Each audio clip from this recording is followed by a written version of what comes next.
Thank you for joining me. I'm going to spend a little bit of time talking about our bundles programs and what we see as coming next in that area.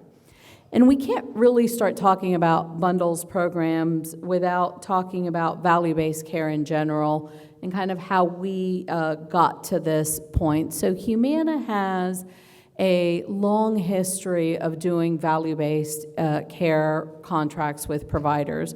It goes back over 25 years, but it started in very concentrated geographies. And about 6 years ago, we decided that we were going to expand our value-based care footprint, both geographically and with the different types of models that we've offered. So we've spent the last 6 years growing our value-based care offerings.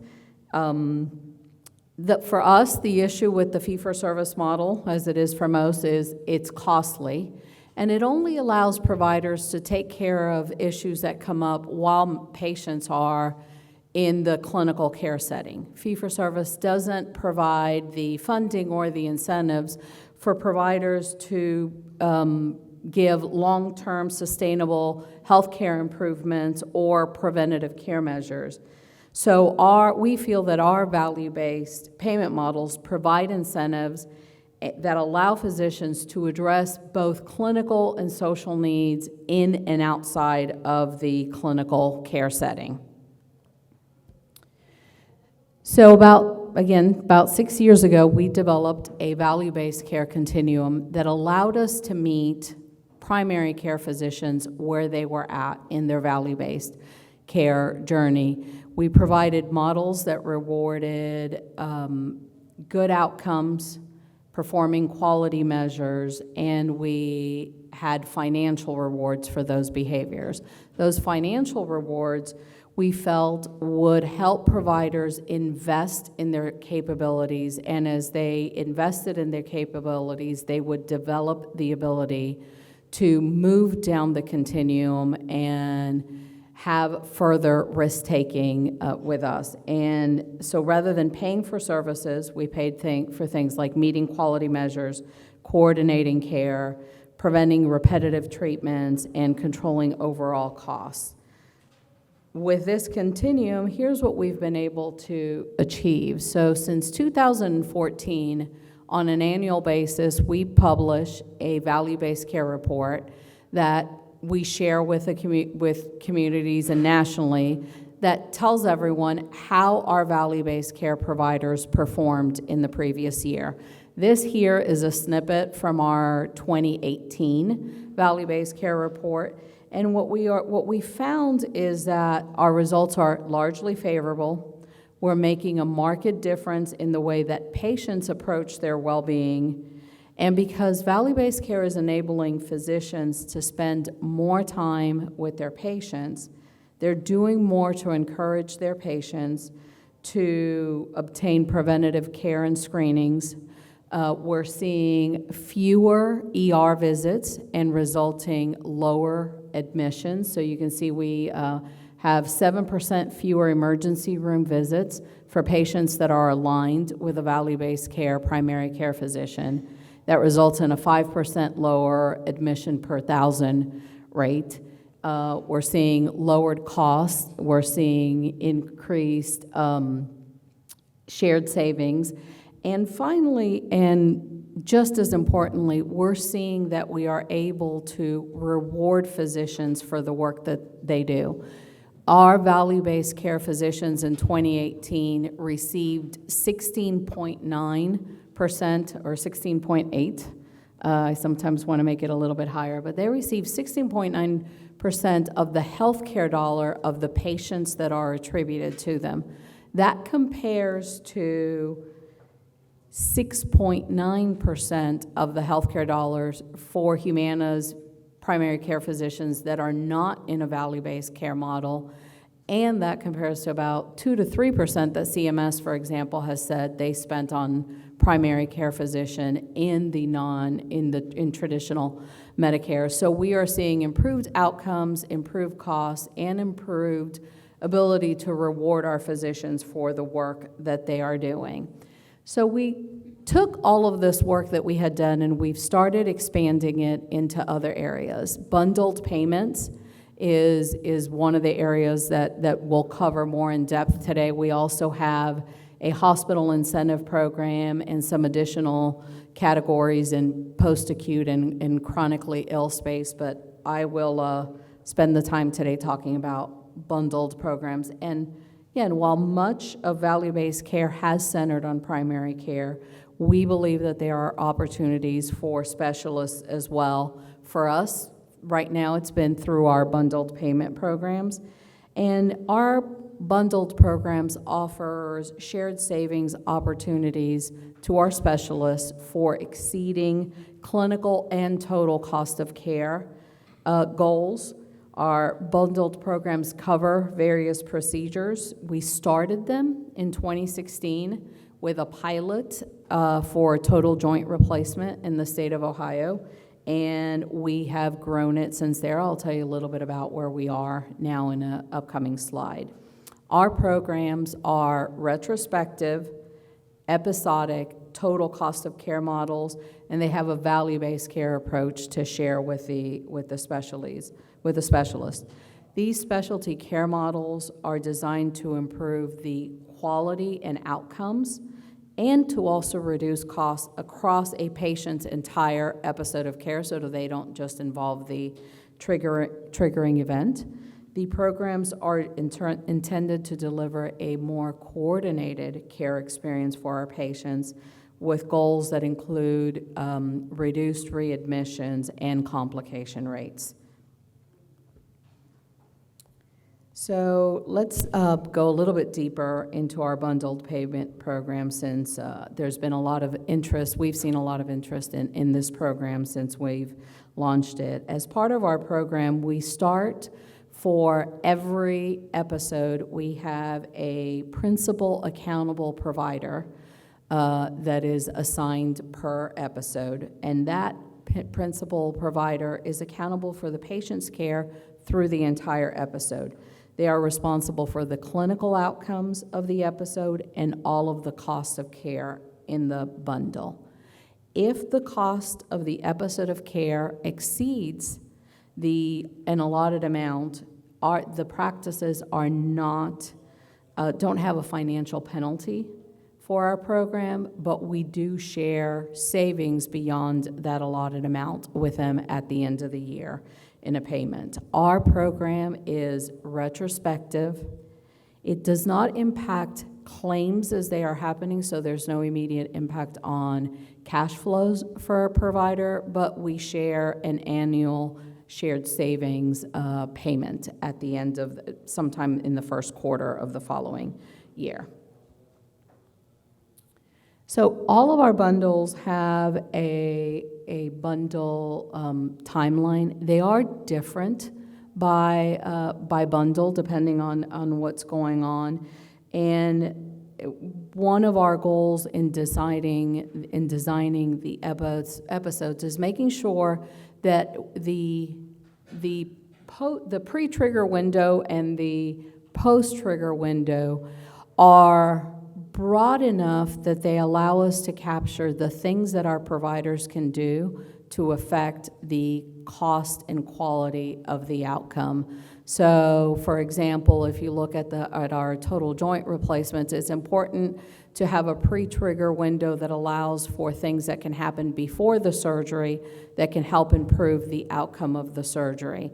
On the other hand, for our maternity bundle, we actually shortened the time frame of that bundle. An average pregnancy is about 280 days. Our episode window is only 200. We found that in the first 80 days, there is not a lot of cost that typically is incurred in the maternity bundle, and that allows us to make sure that the mom stays covered by HUMANA during the entire bundle. We were having issues with a mom wouldn't be with us the whole time. We shortened the time frame, and we're able to have more moms stay in that bundle and help the provider have more patients in the bundle.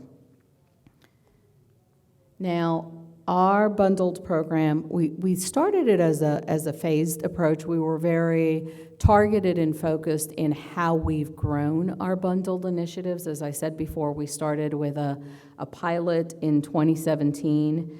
In 2016 in Ohio. Then in 2017, we grew our total joint program to an additional 4 states. 2018, based on the success of those 2 pilot years, we expanded our TJR program nationally. We launched our maternity bundle. This year, we grew our orthopedic bundles to include spine based on the success of our total joint replacement bundle, and that one has also launched nationally. So we've gone from 6 providers in 2016 to this year we have over 101 providers participating in the program. And for us, more importantly than the 101 participating, we really measure how successful are the providers that are participating in our program. So we don't yet know how the 101 will do in 2019, but I can share that for 2018, 75% of our provider partners in our bundles initiatives received shared savings. The average shared savings payment was approximately $400 an episode, which is about a 30% increase to a standard physician surgeon's professional fee on that case. So based on the results that we've seen, that's why we've continued to grow. We're hoping to have similar results for this year as we continue to work with our provider partners. So what are some of the things that we do that we think has driven that success and that we partner with our providers in this space? The first one is reporting. We provide consistent, transparent reporting every quarter to our specialists that are part of our program. This was part of what we did with our primary care physicians starting back 25 years ago. I'm almost embarrassed to say at this point that I have been around long enough that in the primary care space, I had a team that used to deliver boxes of dot matrix reports on a monthly basis to provider offices with all of the information on what had happened to their patients the previous month. We thought we had really advanced when we switched to floppy disks that got mailed every month to providers, and now it's all downloadable and they can manipulate it as they want. But we've built the bundles program the same way, providing regular information to our providers. Otherwise, they're just flying blind, try to figure out where should they be improving quality and what are truly the costs. So we send them information quarterly. We've got 3 main reports that we've developed at this point. One provides a provider-level summary report of how are they performing year to date. There's a second report that provides information at the practice level. And then we actually have a spreadsheet where we give them everything that has happened to their patients in the previous quarter. So if they can find out how they're doing from a quality perspective. If they're not meeting targets, they can go to those reports and figure out what's going on. If they had someone who had, for example, 4 readmissions, they can find out who the 4 readmissions were, who the doctors were that treated them, the hospitals they were in, the hospitals that they were readmitted at. So this sharing of data that is actionable is a key thing. We back that up with having quarterly JOCs that coincide with the supplying of the data to the providers, and those JOCs are staffed and attended by both HUMANA local provider engagement folks that are experts in what is going on in the community that specialist is. So they know who the hospitals are, who the PCPs are, they know all of the local relationships. But we also have someone attend those meetings from our corporate team, from my team, that is an expert in what's going on in the bundles programs throughout the country. So if a specialist in one particular location is having an issue, someone on my team may be able to help them with what has a specialist in another part of the country done to be successful. So for us, we feel that that combination of regular, consistent data sharing backed up by regular joint operating committee meetings where we're reviewing the data and developing action plans on what a provider wants to do to improve their results is really how we've gotten to the 75% success rate. And we find that the providers that are the most active in those joint operating committee meetings that ask us the most questions are usually the ones that do better in in the results at the end of the year. So what are we looking at next? What are the things that we're looking to do next in the bundled space?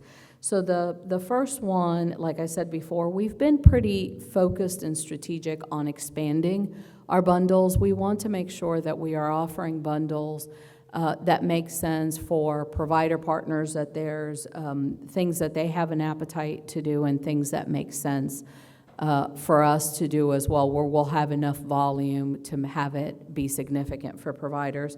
So right now we're reviewing cardiology bundles for 2020, and we're expecting that we will launch something that will include CABG, cardiac cath, and cardiac valve. For 2020, we're almost done developing the bundles, but that's what we are expecting to come next. The next thing that we're spending time thinking about when it comes to bundles is if any of you have either a bundles contract or a value-based contract that is contingent upon year-over-year savings, what you'll usually hear people talking about, complaining about, is the race to the bottom, that eventually there will be enough improvement that some of the providers that have gained the most efficiencies will no longer be rewarded because they've hit the race to the bottom. So I want you to know we hear you. We know it's an issue. It is important to us that we continue to evolve our models so that we always pay and share the results of the work that it takes to get there are providers that have the best and the most consistent results. One of the areas that we're really watching it, because it's our oldest bundle, is in the orthopedic space. And now we do believe that there's still room for orthopedic cost improvements. We're seeing things like the cost of joints coming down. There's a significant amount of procedures that have moved from inpatient to hospital outpatient to the ASC. And as that happens, we think there's still room for cost savings. But with that said, we are developing a model where our most efficient providers that continue to perform better to their peers will continue to be rewarded for that work versus being penalized because they can't have incremental savings year over year. So that's something we're spending a lot of time on currently so that we can get ahead of it versus having a conversation with maybe some of you in the audience or providers in other parts of the country telling us that we're not adequately rewarding them anymore. And then the third thing we're really focusing on is what can we do with specialists that is outside the bundle space? If you look at our bundles program, they really work when we have providers that are going to be able to provide at least 40 episodes per year. That number triggers a significant amount of data and information that can be reviewed, and what the data is reliable, which allows us to work with providers to figure out how to be more cost efficient, how to provide better quality. Below that number, the work for our providers is not, there's more work involved in the savings that they can achieve for a lower number of cases. So we're really thinking about how do we develop a value-based care continuum for some of our specialists that kind of resembles the work that we did on the primary care side. So we start rewarding providers that are doing less procedures and might have a smaller volume of our members, but how do we engage them in a value-based relationship that would reward them as they grow and hopefully have more of our patients and see more of our cases. So we firmly believe that value-based care can have the benefit of lowering healthcare costs for all of us that participate in healthcare. But what is really most important to us is the effects that it has on, number one, our members who can receive care with value-based providers that has a higher quality and better outcomes. For our providers, we believe that once they achieve that, we have the capability to reward them for the work that they've done to achieve those better outcomes and that better quality by giving them more financial reward. And then for us, we think that when those two things happen, we can grow by our membership. So value-based care, that's part of why we spend so much time focusing on it, is because we think it's a win-win for all of us. And with that, I am going to stop and actually let you guys ask questions about our program. Yes, sir. How do you deal with bundles, especially in Medicare, Mm-hmm. with multiple chronic comorbid episodes? Yep. Can you repeat the question? Yep. So how do we deal, especially in Medicare, how do we deal with bundles with multiple chronic conditions? So Medicare kind of makes it easy for us because each one of our patients has a risk adjustment score. So we actually risk adjust the experience and the cost for our Medicare patients.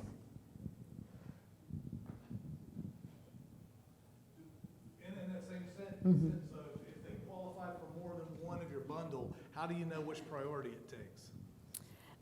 That is, very. Get around that all-cause readmission within the Right, bundle. right. Yeah, it gets very complex when they have multiple comorbid conditions in a Yeah. bundle, and they come in for something not related to the bundle, but Right. it's all cause. So Yeah, so. how do we beat that? Yeah, so for us, our bundles haven't had a lot of overlap yet because we've got total joint maternity and spine, so they're not usually having those three at the same time. I will say, because we have a significant amount of primary care value-based relationships, that layering of who is responsible for the success and who gets the sharing of a surplus is very complicated and something we spend a lot of time as we either develop new programs or new value-based relationships. We spend a lot of time thinking about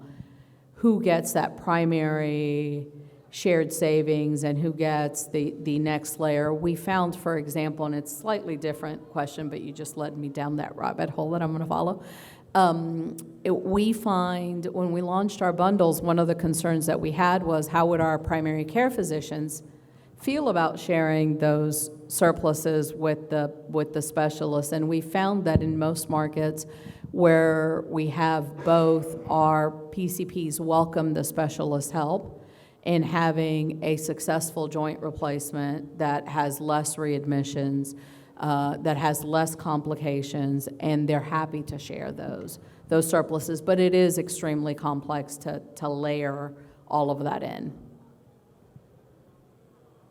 The other comment I'll add, while I didn't see any immediate hand raising, we usually also try to work with a couple of key groups. We'll have referrals of, there's this orthopedic group that really wants to do this work, and we'll partner with them to think through what is included and or excluded from the bundle. And we usually have Outliers, the highest cost and the lowest cost patients. We have their costs taken out of the formula so providers aren't negatively impacted by true outliers.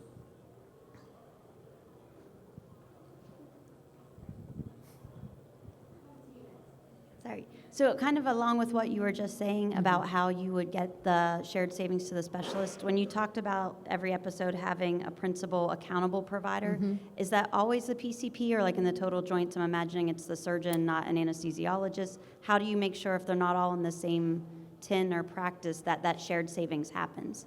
Yeah, so for our bundles, it's the specialist. So it's usually an orthopedic surgeon for TJR and one of the OBs in the practice for OB. So it is not for the bundles, it's never the primary care physician.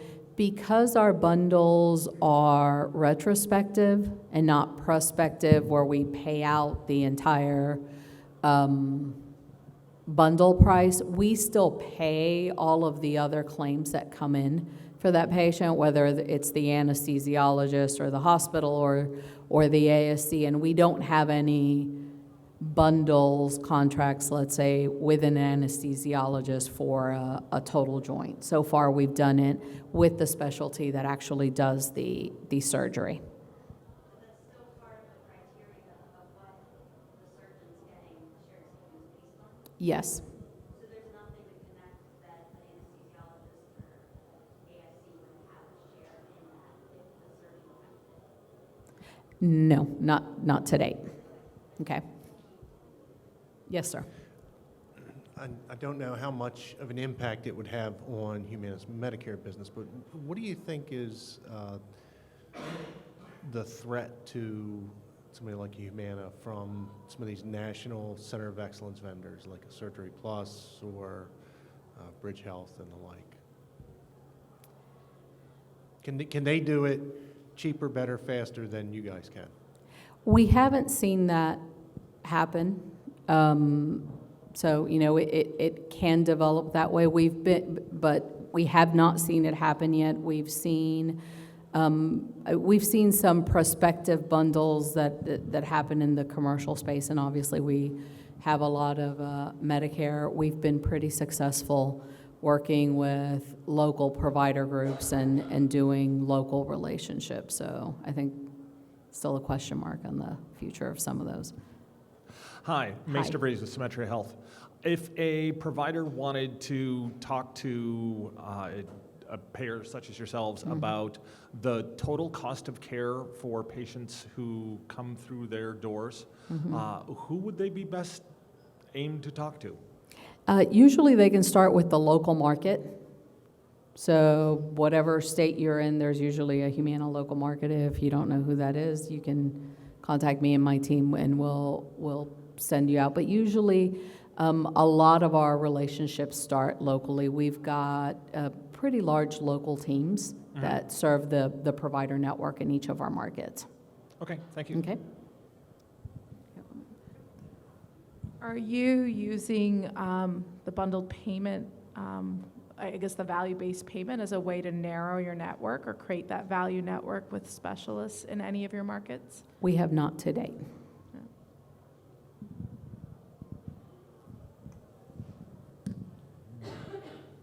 Are you thinking about condition-specific bundles going forward? Because all of these are procedure, obviously that's sort of the first one everybody starts with, but what are your thoughts about the condition bundles? We've looked at them, have not decided to go forward with any of them yet for various reasons. For the ones that we've looked at, that isn't to say we won't do it going forward. In a lot of our large markets, and one of the things that we found when we were trying to look at it was where we had market concentration, we had large provider groups, primary care groups that felt that they were doing a lot of that work. So for us, balancing what our primary care groups are doing, where they're accountable for the patient is a complication in some areas.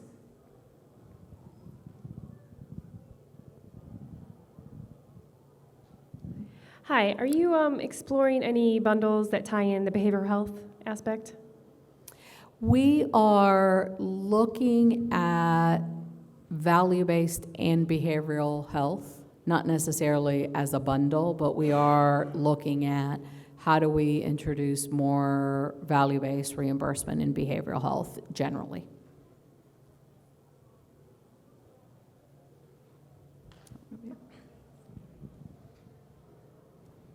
You mentioned shifting procedures from the inpatient to hospital outpatient and ASCs. Is that for total joints, or are there other procedures that you're looking at in that space? Yeah, so a lot of times we find that we follow what CMS is doing because the surgery centers build the capabilities as CMS says that they're going to pay for it. And there are several procedures that CMS is reviewing to either move from inpatient to hospital outpatient and to ASC. So as those happen, typically we follow.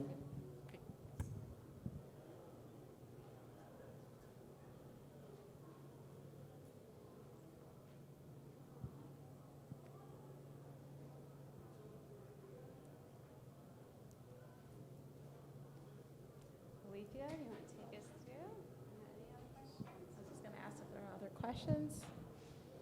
Anybody else? I wish I could say I have one off the, let's see. We get happy hour early? Okay, yeah. Well, yeah, so, I'm sure that folks here have all wrestled with the same issues, especially in the bundle payment space. I know that we have. Mhm. Maybe you can speak to some of the challenges in terms of the chronic bundle payment space. Why aren't you doing more of the BIPSI bundles, the advanced BIPSI bundles, kind of mirroring those? I know we've got our challenges. I'm sure they're the same, but maybe you can speak to some of those. Yeah, and I'll speak to them generally. I think we've looked at doing a large amount of bundles, and we've decided to not do them. And there's a few things that we make sure that have to be achievable in order for us to launch a bundle. One, there has to be enough volume of that procedure in concentrated provider groups. We recognize that this is a lot of work for providers to do this and to do it well and be successful. So it's hard to have a relationship if a provider is not going to do a large volume of them, because then the work isn't there. There has to be a thing that providers can change that is relatively easy to change, that would result in the savings and would still generate high quality and good outcomes. And what we find with some of the bundles that we looked at is that thing that can be changed that improves cost and or outcomes isn't there. And then we'd be launching a bundle and not having a lot of successful results or not sharing savings. So those are really the two things. Is there if you look at joints, for example, you can have it done inpatient or you can have it done outpatient. Eventually you'll be able to do it at the ASC. And as long as quality is the same, the biggest difference is cost, and we can share that cost savings with providers. For some of the other bundles that we've looked at, there hasn't been that one thing that's significantly different from the other that is frequently utilized by providers that we can encourage them to do that would net them savings. Great. Anybody else? I'll ask you one more question. Yes. So you were talking about just the reality that ultimately historical performance, there's only so much improvement you can squeeze out of a provider. Any particular model that I'm assuming moving to capitation potentially is an option, but any particular types of benchmarking models that you think work better as you try to kind of create a different methodology for those target benchmarks? So we've looked at one of the things that we're focusing on now, may not be where we wind up, it's just where we're at right now, is there a minimum amount of shared savings that we'll provide per episode for a provider that continues to perform better than their peers and is meeting all quality outcomes, even though their year-over-year improvement does not stay the same. So that's one model that we're looking at, is kind of having a shared savings floor is what's gaining popularity within the halls at Humana. Sure. Great. Any last burning question? Or nope. I guess that's it. I guess it's the networking. Thank you. Thank you.